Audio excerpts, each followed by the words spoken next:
Story রুমে আজ শুনুন স্বপন বুড়োর লেখা গল্প অশরীরীর স্বাক্ষর।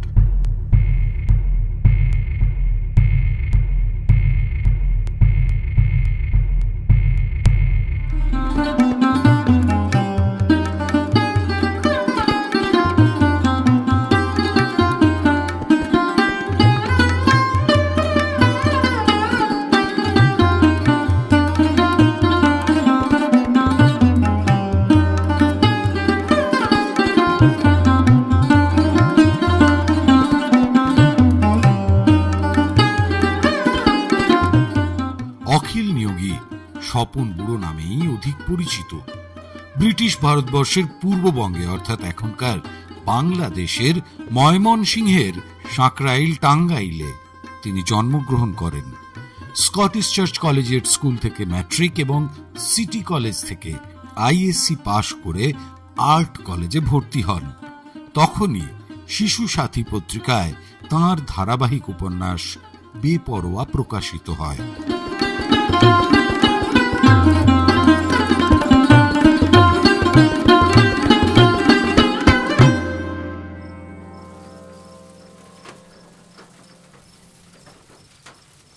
সন্ধে অনেকক্ষণ পেরিয়ে গেছে। পল্লী অঞ্চলের পথঘাট কাদায় মাখামাখি। একটা টিনের ঘরে ছোট্ট একটা চায়ের দোকান। ঝমঝম করে বৃষ্টি পড়ছে, আর টিনের ঘরে সেই শব্দ অদ্ভুতভাবে একটি ঝিমঝিমে আমেজ এনে দিচ্ছে। চার বন্ধু বসে সেই বৃষ্টি ভেজা রাতে একটু একটু করে চা খেতে খেতে সান্ধ্য মজলিস জমিয়ে তুলেছে।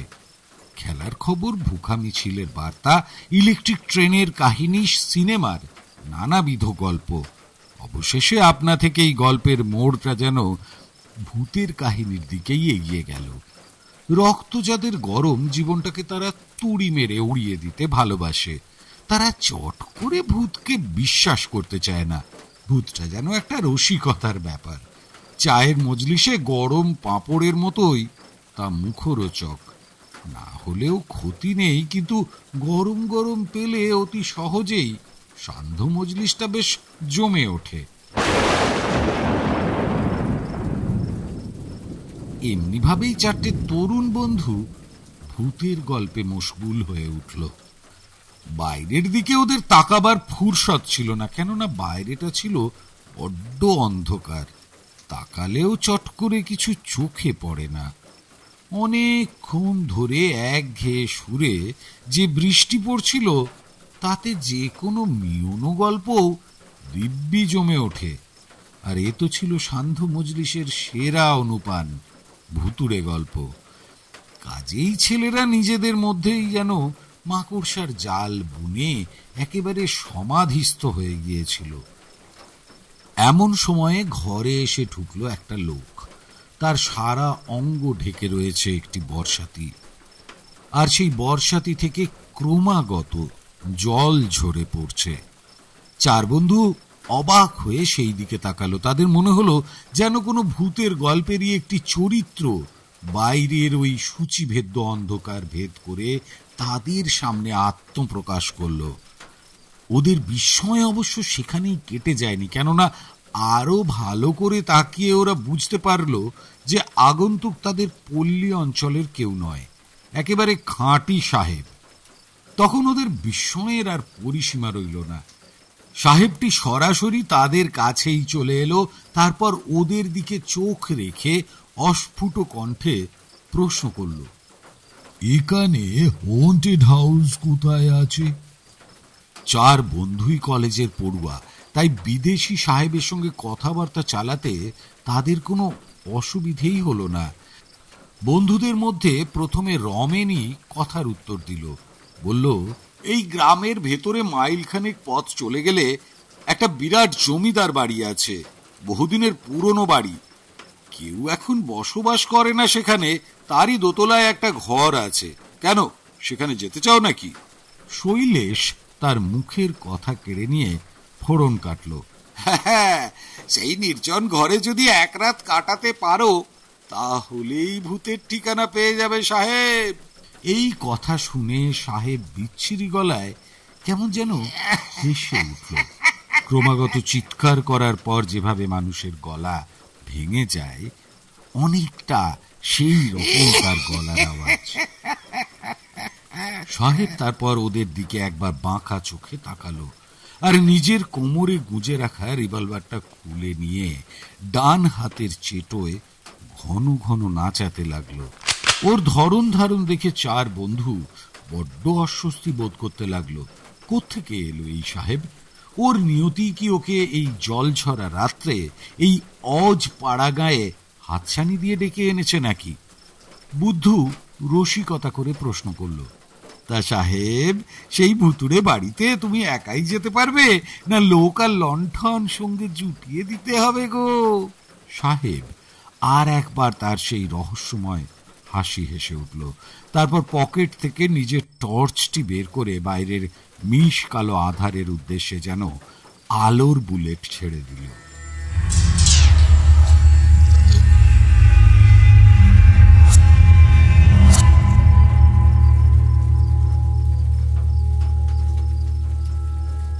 সত্যি জোরদার টর্চ বলতে হবে। একটা গাছের মাথায় আলোটা গিয়ে পড়তে কয়েকটা বাদুড় ডানা ঝটপট করে আকাশে উড়ে গেল। যেমন আকস্মিকভাবে সাহেব ঘরে ঢুকেছিল, ঠিক তেমনই রহস্যজনকভাবে বৃষ্টির ভেতরে সে বেরিয়ে গেল। অনেক দূর পর্যন্ত তার সেই টর্চটাকে জ্বলতে আর নিভতে দেখা গেল।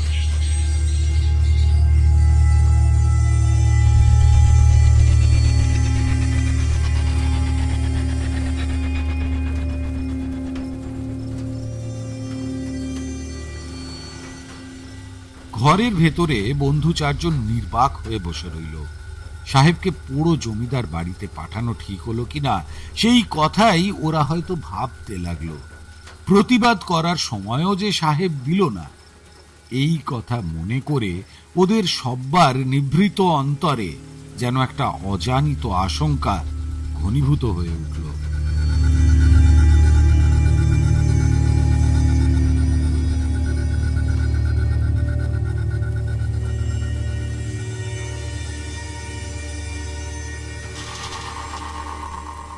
চার বন্ধুর বাড়ি ফেরবার কোনো তাড়া ছিল না, কেননা তারা গ্রীষ্মের ছুটিতে দেশে ফিরে এসেছে। রাত যত গভীরই হোক, বাড়িতে ভাত ঢাকা পড়ে থাকবে জানা কথা। ওরা কিন্তু আরো খানিকক্ষণ বসে থেকে সাহেবের জন্য অস্বস্তি বোধ করতে লাগলো। সত্যি এই বিদেশি লোকটি যদি কোনো বিপদে পড়ে, তবে তো ওরা চারজনই নিমিত্তের ভাগী হয়ে পড়বে। বাইরের মিশ কালো অন্ধকারের দিকে তাকিয়ে আর ঝিমঝিম বৃষ্টির কথা ভেবে ওদের মন সত্যি ব্যাকুল হয়ে উঠল। মানুষটাকে একটা খেয়ালের ঝোঁকে মরণের মুখে ঠেলে দেওয়া হলো না তো? চার বন্ধুরই বাইক ছিল। ওরা নিঃশব্দে চায়ের দোকানের পয়সা চুকিয়ে দিয়ে বাইরে বেরিয়ে এলো। তারপর রওনা হলো সেই পুরো বাড়ির উদ্দেশ্যে।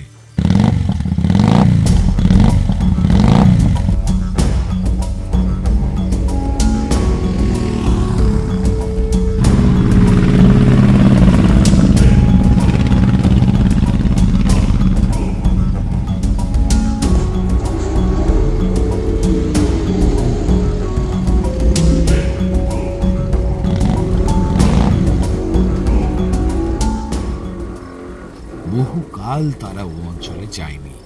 তারপর সম্প্রতি কলেজ ছুটি হতে দেশে এসেছে। ওখানে পৌঁছে তো সবাই থমকে দাঁড়ালো। সেই পোড়ো বাড়ির সামনে এমন আগাছা ও কাটা গাছ গজিয়েছে যে ভেতরে ঢোকে কার সাধ্যি।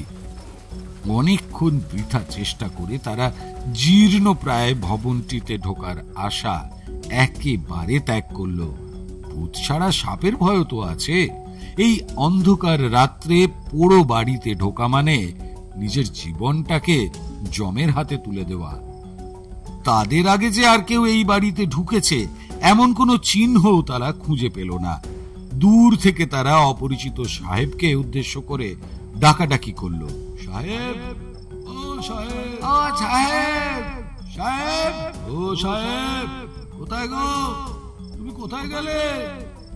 সে শব্দ ভাঙা দেওয়ালে প্রতিহত হয়ে ফিরে এলো। কোনো সাড়াই মিলল না। শৈলেশ বলল, কাল ভোরে খবর নেওয়া ছাড়া আর কোনো উপায় তো দেখতে পাচ্ছি না। জনার্দনের মাথায় একটা বুদ্ধি এলো।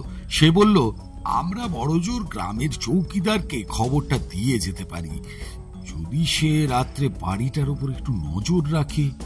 এই পরামর্শে সবাই বেশ খুশি হলো, আর যাওয়ার পথে চৌকিদারের কাছে খবরটা পৌঁছে দিয়ে তারা যে যার বাড়ি চলে গেল।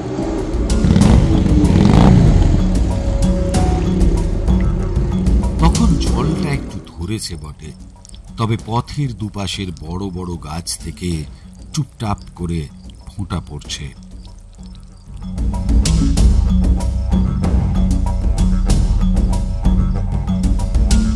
রাত্রিরের খাওয়া দাওয়া চুকিয়ে চার বন্ধু একটা বাড়িতে মিলিত হলো। সেটা শৈলেশদের বাড়ি। ওদের বৈঠকখানার ঘরটা খালিই পড়ে থাকে। চার বন্ধু ঠিক করলো যে সেই ঘরেই রাত্রিটা কাটিয়ে দেবে।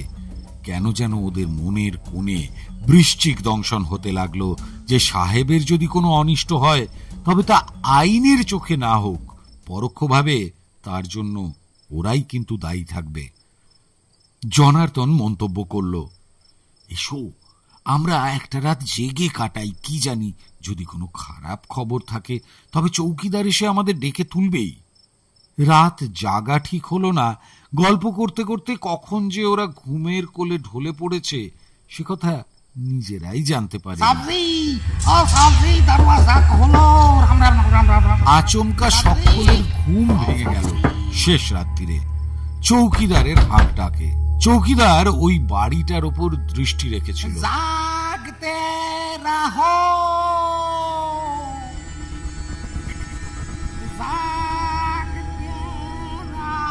তার শেষ টহলের সময় ওই বাড়ির ভেতর থেকে নাকি একটা বিচ্ছিরি খিলখিলে হাসি শুনে সে থমকে দাঁড়ায়।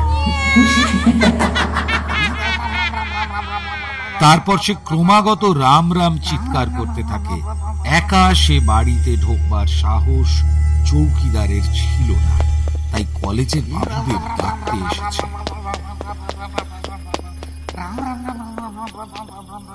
চৌকিদারের সঙ্গে ওরা গিয়ে যখন জমিদারের ভাঙা বাড়িতে হাজির হলো তখন পূব আকাশটা প্রায় ফর্সা হয়ে এসেছে। চৌকিদার লাঠি দিয়ে আগাছা সরিয়ে ওদের পথ করে দিল। ওরা সবাই তার পেছন পেছন এগিয়ে চলল। মানুষের সাড়া পেয়ে একটা শেয়ালের বাচ্চা একবার মুখ বাড়িয়েই একেবারে দে ছুট। একতলার জায়গায় জায়গায় বেশ ভেঙে গেছে। দোতলায় উঠবার সিঁড়িটা খুঁজে নিয়ে ওরা যেই ওপরের দিকে রওনা হয়েছে অমনি একদল চামচিকে সববার মাথার ওপর চক্কর দিয়ে ঘুরতে লাগলো। কিন্তু ওরা সেসব কিছুরই ভ্রুক্ষেপ করল না। হাজির হলো গিয়ে দোতলার বিরাট বারান্দায়। সামনের একটা ঘর থেকে কেমন যেন গোঁ গোঁ করে শব্দ শোনা যাচ্ছে। দরজাটা ধাক্কা মেরে খুলে ফেলে সবাই একসঙ্গে ঢুকে পড়ল সেই ঘরে। কি আশ্চর্য ব্যাপার, সেই সাহেবই তো। লোকটার গোঁ আছে বলতে হবে। এই ভাঙা জঞ্জালে ভর্তি জনমানবহীন বাড়িতে ঢুকতে ওর এতটুকু ভয় করেনি। কিন্তু সাহেবটা যে অর্ধচেতন হয়ে পড়ে আছে আর তারই মুখ থেকে ওই রকম একটা গোঁ গোঁ শব্দ বেরোচ্ছে। শৈলেশ বলল, কি আশ্চর্য, টর্চটা জেলে সাহেব যেন কি লিখছিল। বুদ্ধু নিচু হয়ে বসে পড়ে মন্তব্য করলো, ডায়েরি দেখছি যে, সাহেব ডায়েরি লিখছিল। জনার্দন বলল, তাজ্জব ব্যাপার, ডায়েরিটা তাহলে পড়ে দেখতে হয়। সেও নিচু হয়ে বসে পড়ল। সবাই একসঙ্গে বলে উঠল, পর পর, সাহেবকে লিখতে লিখতে অজ্ঞান হয়ে গেছে, সেটা আগে জানা দরকার। জনার্দন তখন ডায়েরি দেখে পড়তে লাগলো। 12:15। অনেক কষ্টে ওপরে উঠে এসেছে। ভয়ের কিছুই নেই, শেয়াল আর চামচিকের আস্তানা হয়েছে বাড়িটা। ঠিক করেছি রাতটা এই ঘরেই কাটিয়ে দেব। বর্ষাতিটা ভালো করে মেঝেতে পেতে নিলাম। বেশ শীত করছে যেন। ঘরের জানলাগুলো বন্ধ করে দিলাম। টর্চটা জ্বালানোই থাকলো। 1:20। হয়তো একটু ঘুমিয়ে এসেছিল। হঠাৎ কিসের শব্দে চোখ মেলে তাকালাম। কি আশ্চর্য, ঘরের জানলাগুলো দড়াম দড়াম করে খুলে যাচ্ছে। এর কারণ কি? জানলাগুলো আবার বন্ধ করলাম। 1:30। একটা পৈশাচিক হাসে আবার চমকে উঠলাম। তাকিয়ে দেখি জানলাগুলো আবার ভীষণ শব্দ করে খুলে যাচ্ছে।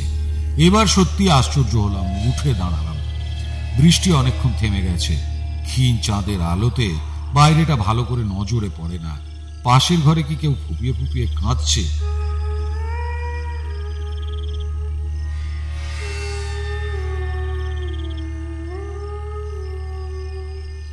একটা 45। হঠাৎ ভেসে এলো একটা বুক ফাটা কান্নার শব্দ। তাকিয়ে দেখি বন্ধ দরজা ভেদ করে একটি কঙ্কাল আসছে। কঙ্কালটা যেন দুহাত দিয়ে নিজের মুখ ঢাকছে। কি কর্কশ কান্না রে বাবা! তাড়াতাড়ি কোমর থেকে রিভলভারটা বের করে কয়েকটা গুলি ছুড়লাম। ধোঁয়ায় ঘরটা ভর্তি হয়ে গেল। টর্চ তুলে দেখি কঙ্কালটা আর ঘরের মধ্যে নেই। 2:05। এবার আর কান্না নয়, প্রচন্ড খিলখিলে হাসি। তাকিয়ে দেখি মাথার ওপর অনেকগুলি কঙ্কাল ঘুরে বেড়াচ্ছে। তাদের ঠান্ডা নিঃশ্বাস আমার ঘাড়ে এসে লাগছে। মনে হচ্ছে সেই জায়গাটা যেন জমে বরফ হয়ে গেল। তাড়াতাড়ি লাফিয়ে উঠলাম মেঝে থেকে। প্রচন্ড চিৎকার করে উঠলাম আমি নিজে। সেটা ভয় থেকে না ওদের ভয় দেখানোর জন্য নিজেই বুঝতে পারলাম না। হঠাৎ ওপরের দিকে তাকিয়ে দেখি কঙ্কালগুলো যেন হাওয়ায় মিশে গেছে। 2:30। ঘুম চোখ থেকে একেবারে পালিয়ে গেছে। ভয়ানক শীত করছে আমার। মনে হচ্ছে যেন দার্জিলিং কিংবা লন্ডনে আছি। গরমের কাল বলে সঙ্গে উলের গরম জামা কিছু নেই। সবগুলো জানলা দিয়ে হু হু করে শীতের হাওয়া আসতে লাগলো। জানলাগুলো আবার বন্ধ করে দিলাম। 3:10। কিছুই বুঝতে পারছি না আমি জেগে আছি না ঘুমিয়ে পড়েছি। মনে হলো শ্বেত শুভ্র কঙ্কালগুলো আস্তে আস্তে পা টিপে টিপে এসে আমার গায়ের ওপর একটি বরফের চাদর বিছিয়ে দিল। আমি শত চেষ্টা করেও গা থেকে সে চাদর খুলতে পারলাম না। কি কাল ঘুম যে এলো আমার চোখে! কি প্রচন্ড শীত!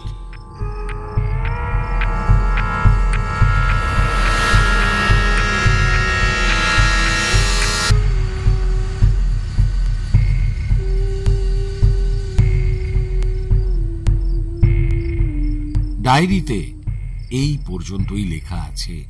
4 বন্ধু অবাক হয়ে ডায়েরির দিকে তাকিয়ে রইল। ওদিকে চৌকিদার এরই মধ্যে নিচ থেকে গিয়ে 1 মগ জল সংগ্রহ করে এনেছে। সেই জল আজলা করে নিয়ে সাহেবটির মুখে চোখে ছিটিয়ে দিতেই সে 2 চোখ মেলে তাকালো। চোখ দুটো জবা ফুলের মতো লাল। হা হা করে হেসে উঠল সেই সাহেব। সাহেবের গায়ে এত জোর যে ওরা 4 বন্ধু মিলেও তাকে ধরে রাখতে পারছে না। তারপরই তার দেহটা একেবারে নেতিয়ে পড়ল। কিছুক্ষণ বাদে এই বাড়িরই প্রাচীন বুড়ো দারোয়ান লাঠি ঠক ঠক করতে করতে এসে হাজির হলো। সে এই ভুতুড়ে বাড়িটার কাছেই কোথায় যেন থাকে। এই বাড়িতে লোকজনের আনাগোনার শব্দ পেয়ে আর চিৎকার শুনে দেখতে এসেছে আসল ব্যাপারটা কি। দারোয়ানের বয়স নাকি 108 বছর। তার কাছে সব কথা জানা গেল। এই জমিদার পরিবারে 3 পুরুষ আগে একজন নাকি ছিল খুব অত্যাচারী। হেন অন্যায় কাজ নেই যা করতে তার হাত কাঁপত না। একবার একদল দুর্ভিক্ষ পীড়িত প্রজাকে অতি সামান্য কারণে ধরে এনে খেতে না দিয়ে দিনের পর দিন শুকিয়ে রেখে মেরে ফেলে সে। তারপর থেকেই এ বাড়িতে ভূতের উপদ্রব।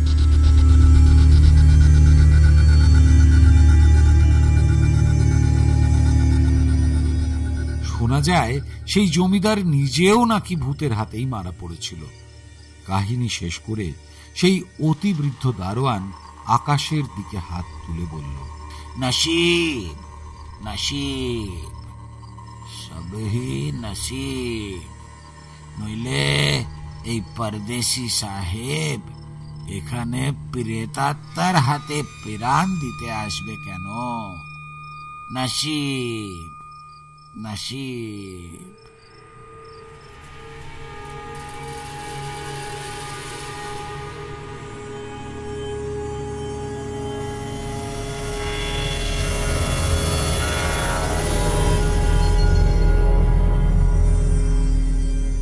এতক্ষণ শুনলেন স্বপন বুড়োর লেখা গল্প অশরীরীর স্বাক্ষর।